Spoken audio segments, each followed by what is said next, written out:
دوستو جب موسم خزاں ہو تو موسم بہار آتا ہے. کہو کہ موسم، اس لیے ربیع الاول کہا جاتا ہے کہ موسم بہار آیا، آقا نامدار آیا، مدینے کا تاجدار آیا، دو جہاں کا سردار آیا، محبوب رب غفار آیا، امت کا غمخوار آیا، یتیموں کا وفادار آیا. یتیموں آؤ تمہیں سیرت سناؤں.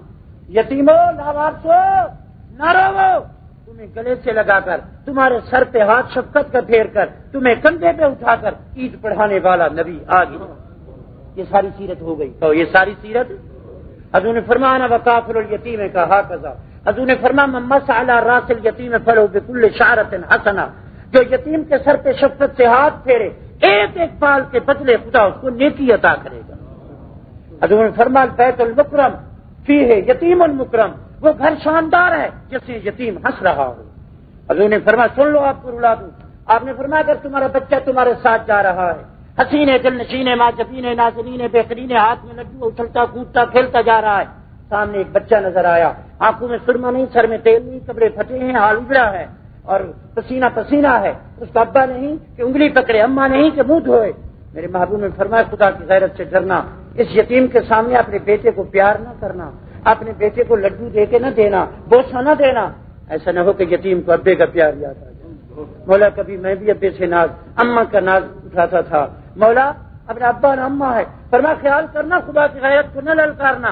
ایسا نہ ہو کہ غریب کے دل سے آہ نکلے اور خدا تیرے آباد گھر کو برباد نہ کر. یہ الفاظ ہیں، جاگ رہے ہو یا نہیں؟ اب بہار آیا، کہو موسم. غریبوں تمہیں کون پوچھتا تھا؟ غریب قتل ہو جاتا پوچھتا کوئی نہیں تھا. حضور کریم نے فرمایا یدخلون الفقراء قبل الاغنیاء 70 وفی روایت 500 خریفا. کہو سبحان اللہ.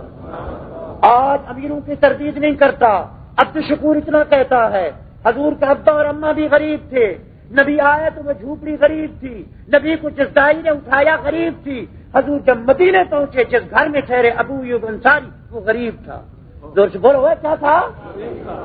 غریب تھا. آگے چلتا ہوں، یہ سلطان عبد الحمید نے حضور کا روضہ مبارک گنبد خضرا بنائی ہے. اندر مصطفیٰ کا جہاں ڈیرا ہے وہ صدیقہ کا حجرا ہے جو چھڑیوں کی چھت ہے. آج بھی نبی جھوپڑی میں سو رہا. صحیح ہے؟ نبی کو جو کفن دیا گیا وہ 3 کپڑے دھلے ہوئے تھے. بولو تو صحیح، 3 کپڑے. تم دنیا پہ ناز کرتے ہو. دین پوری اتنا کہتا ہے کہ یا اللہ میرے لاہوریوں کو دنیا دے جو صدیق کو دی تھی.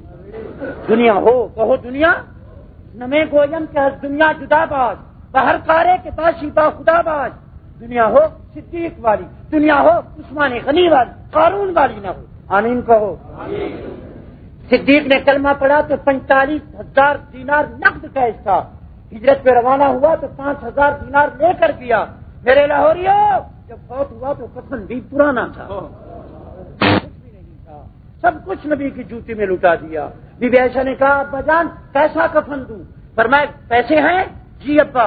فرمایا نئی چادر خرید کر کے کسی بیوہ کو دے دینا جس کے کپڑے پھٹے ہوئے اور جس کا سطر ظاہر ہو. صدیقہ بیوہ کے لرزتے ہوئے ہاتھ اٹھیں گے، صدیق کی قبر روشن ہو جائے گی. یوں مال ہو. آمین کہو بھائیو. میں یہ نہیں کہتا دنیا نہ ہو، دنیا ہو دین کے لیے. عثمان غنی جیسی دنیا رکھو، 25,000 مسجد نبی پہ خرچ کرے، 12,000 پیر روما پہ خرچ کرے، 10,000 کی تھیلی مصطفیٰ کو غزوہ تبوک میں دے. صحیح ہے؟ بولو تو صحیح. 850 اونٹ اور 50 گھوڑے پیغمبر کی خدمت میں غزوہ تبوک میں پیش کرے. دعا کرو ایسا بھی ایسی دنیا ہو.